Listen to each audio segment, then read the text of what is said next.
Hi, hello, my name is Sam, my pronouns are they, them, and welcome back to my office. It is the month of February.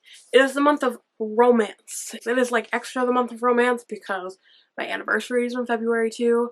So like romance on top of romance on top of romance. And of course, as a sapphic human, I tend to lead towards sapphic romance. So when I was putting together my TBR for the month of February, the other important aspect of February, arguably the more important aspect of February, is that it is also Black History Month. Very crucial. I feel like I haven't talked about it enough this month. I do try to consistently read diversely throughout the year, and that's something that I try to keep track of, and I have for years. So normally when it comes to the month of February, I don't really focus on the romance aspect as much, and I tend to just kind of read what I would normally read. But this February, I really decided that I wanted to go towards the romance aspect of it. So I was putting together my TBR, and I looked at it, and I had problems with it, and I was not happy with it. Not because the books on the TBR were not things that I wanted to be reading, they were absolutely things that I wanted to be reading, but I felt it was lacking in diversity, especially for Black History Month. I felt like I needed to have more Black authors on my TBR. That is not normally a hard thing for me to do. I can talk about Black fantasy writers all day, Black horror writers. I can normally talk about just generally BIPOC authors all day, and it's not something that I struggle with because it's something that I continuously work on. But I realized that specifically my sapphic romance for my BIPOC authors was lacking. And I was like looking at my authors that I love, and I was looking at it and I was like, oh god, I've read most of their stuff. Like, I'm relying on these few specific authors too much. I need some new authors. So, I did what I always do when I'm looking for something. And I started Googling away. Because I am a big fan of blog posts still. I know that most people go onto TikTok, but I am still a lover of a good blog post.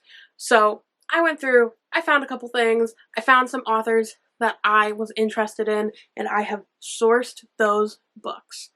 So specifically in this reading vlog, we are going to be reading from two new to me BIPOC sapphic authors. I'm super excited for this. Both of these books look amazing. They have the exact kind of cover art that I love. They have the exact tropes that I love.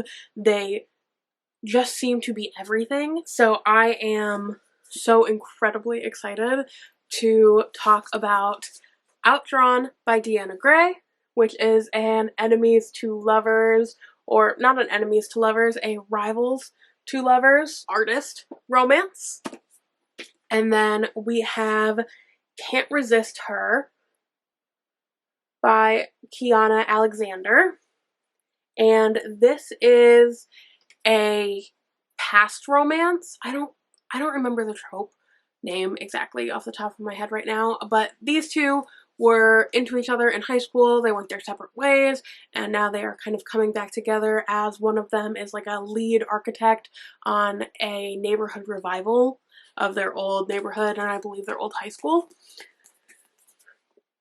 So both of these, I have fantastic vibes about them. I'm so excited, and both of these are authors that I had not heard about before. Now, to be fair, I have a terrible knowledge when it comes to contemporary romance. My contemporary romance, I have come to realize this month, is so lacking and is so not good because I don't put any effort into my contemporary romance TBRs for the most part. Contemporary romance is something that I normally pick up when I have nothing else on the docket, or I don't have enough energy to pick up like a high fantasy, which is not a good way to do it, but it is the way that I do it. So it's time for that to change. Let this be the beginning of an era of me putting actual effort into contemporary romance, because I cannot just keep rereading Honey Girl by Morgan Rogers as much as I might want to. So, with that, let's kind of get started on both of these, and I will check in as soon as I get a couple chapters into Outdrawn by Deanna Grey. Okay, I'm sorry. You can hear my car running. I've got the heat on full blast right now because it is cold. But I wanted to do a super quick check-in. I think I'm like 70, 80 pages into Outdrawn by Deanna Grey, and I am currently obsessed. I'm obsessed with both Noah and Sage. I think they are both fantastically well-rounded characters so far, and I'm only 80 pages in. I think that their character lines are going in a really nice progression, and I enjoy the way that we are like in the present and kind of like referencing to past events and kind of going back to those events very, very slightly. I think that it's well done craft-wise, so I'm having a really good time with it so far. So that's a quick update. So far, 80 pages in, loving it.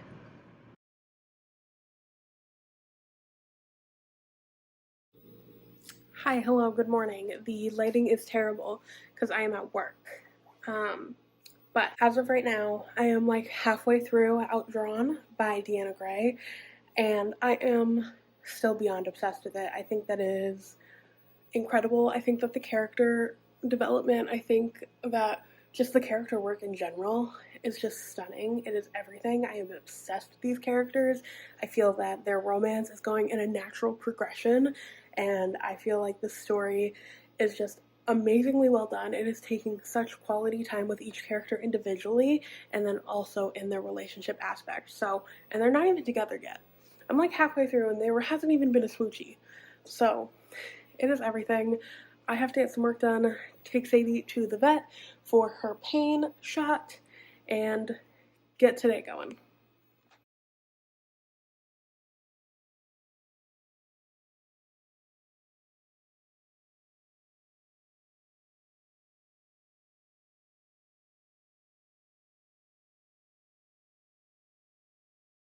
Okay, hi, hello. I am in my car. I have made a cozy little nest for myself. And I have my great grandmother's blanket, and I am about to do some more reading of Outdrawn by Deanna Grey. I am completely obsessed with this book. 10 out of 10. It's amazing. So let's keep reading so I can give you more thoughts and more obsessions. So I have gotten another like 30 or 40 pages into this, and they just had their first kiss, and it didn't go like, it went well, but it didn't go well, and I feel Sage so hard in her being kind of like brutal sometimes and saying like the wrong thing and people taking it the wrong way, even though it's just like her vibe, her sense of humor, and like I truly feel her so hard, and I feel so bad, but I feel very seen too. So I'm on chapter 14 now. So let's keep going. So it is Sunday. Today is the day that this video needs to go up, so we are calling it quits, calling it a little short this time around. I will only be talking about Outdrawn by Deanna Grey. I will not be talking about Can't Resist Her by, I believe, Kiana Alexander. I am like halfway through her book, but I am not fully there, so we're just gonna split these two authors. So let's open up my Alani and crack right into it. So let's talk about Outdrawn by Deanna Grey. We're matching just a smidge today. I finished this yesterday. I read like 250 pages of this just yesterday. And let me tell you, let's start off with this was incredible. I am giving Outdrawn by Deanna Grey 5 stars. I am super interested in picking up her other books, especially there is a hockey romance, I believe, that is out. Yes, it's called Team Players. So I'm super interested in picking up the hockey romance. I don't think that it is sapphic, but I'm still interested in it. And that's how you know an author is really good, when I want to pick up their non sapphic, like non-queer works. I don't know if Teen Players is queer or not, but I don't believe it's sapphic. So, but this one was. This was about Noah and Sage. They are rival artists. They have known each other since they were in, I believe, college. And Sage has been working at Harpy Press, I believe it's called, which is a major comic book company for 8 years. And she is finally getting her role as head artist on a superhero comic. It's for Lazaya, and it is like an old, I believe, 80s or 90s character that kind of died down. So it was a rebrand of her. And Sage was super excited to get started on this when, out of the blue, Noah comes in. Harpy actually hired on Noah to be the co-head artist on the Lazaya rebrand. And if you know these two, they have been like in major competition since school, and they continue to be in major competition through this art website called like Ink Mag, where Sage always seems to just outrank Noah no matter what Noah does. And now they have to work together. And you would think that the problem would really be the fact that they are competitors, like vying for the notice of the company and the CEOs of the company to try and get their own pitch. But really, the problem is that they are super attracted to each other. They are super into each other. And it is a sapphic romance from there.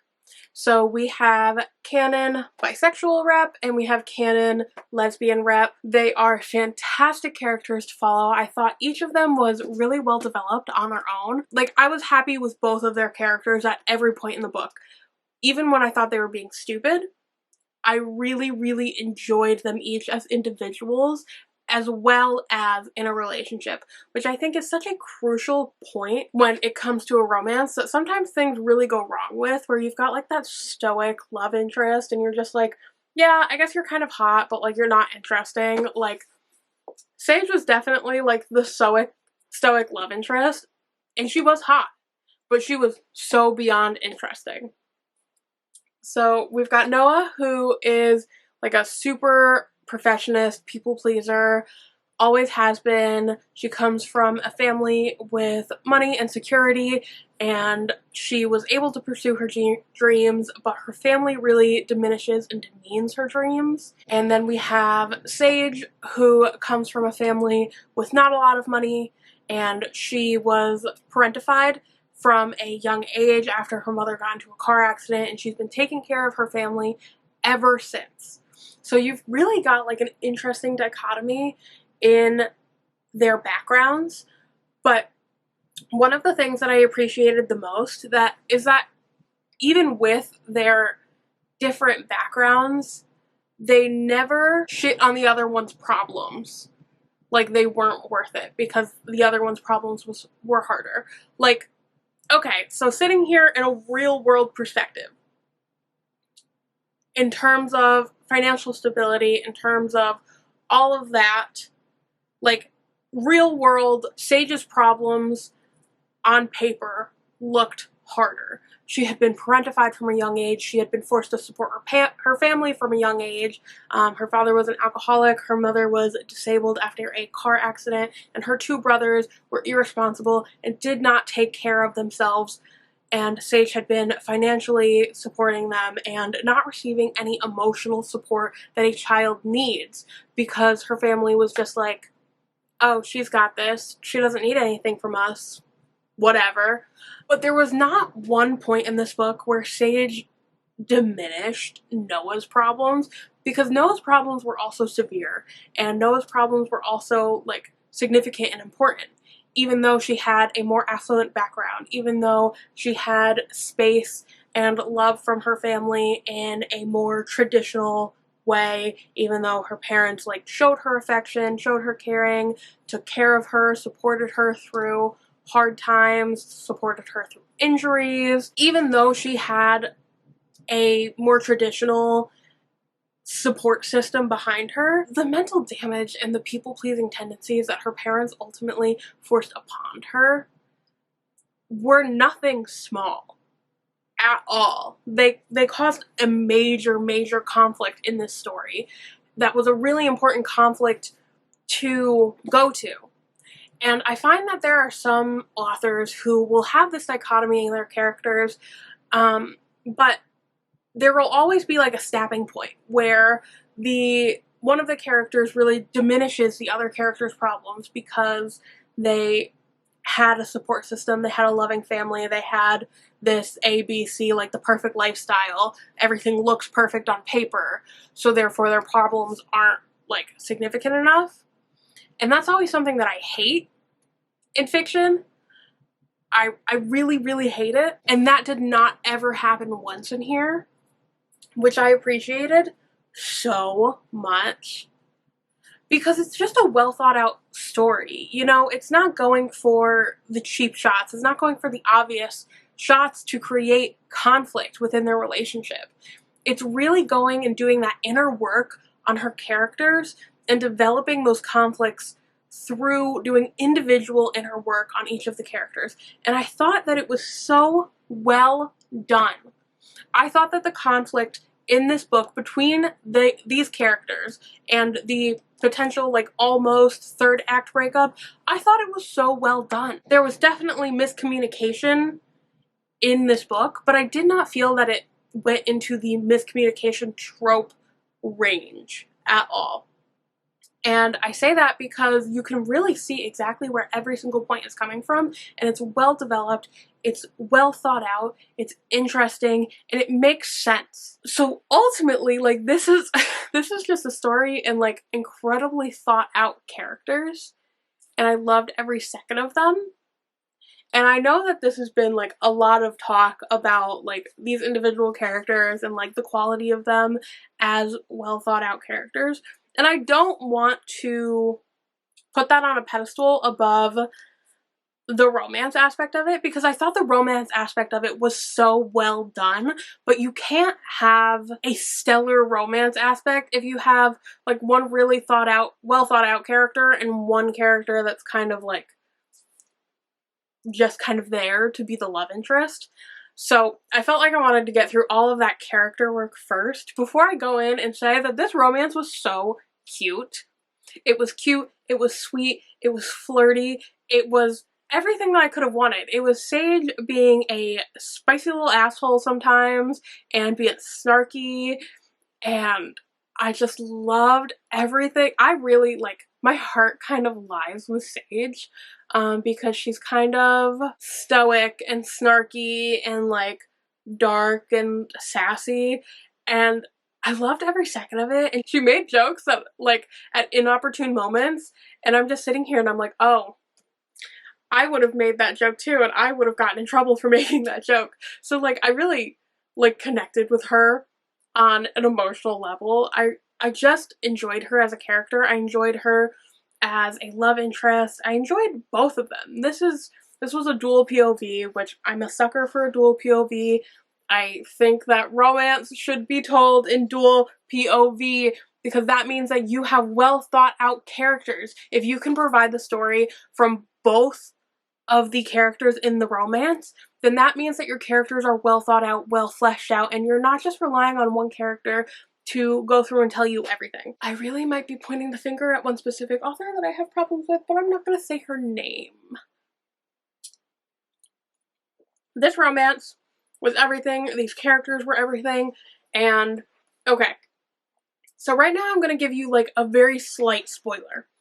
This is a trope spoiler, so this does not impact like spoiling the story really, but this book contains my all-time favorite trope.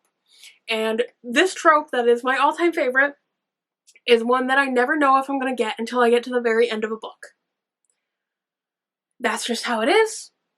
That's my world.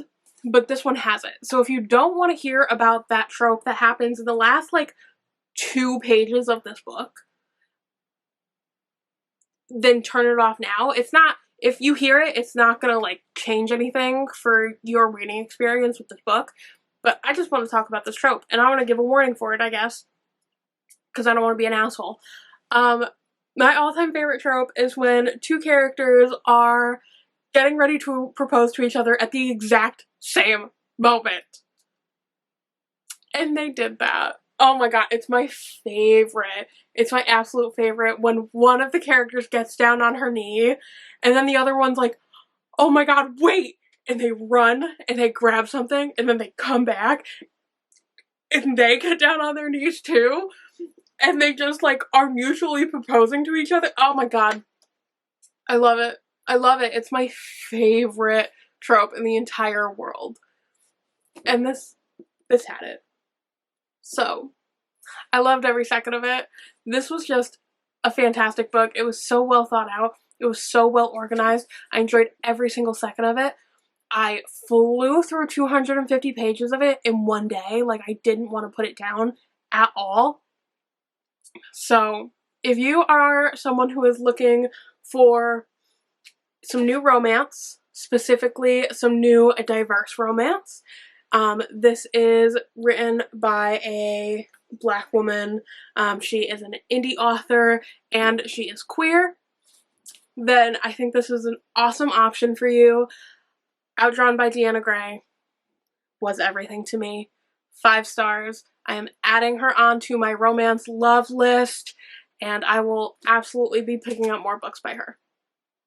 So, I'm a little sad that I did not also get to my Kiara Alexander book. If y'all have any authors that are like Deanna Grey that I should be picking up, please let me know. I'm obsessed with this, and I hope that everyone is having a fantastic day. I will see y'all next time. Bye.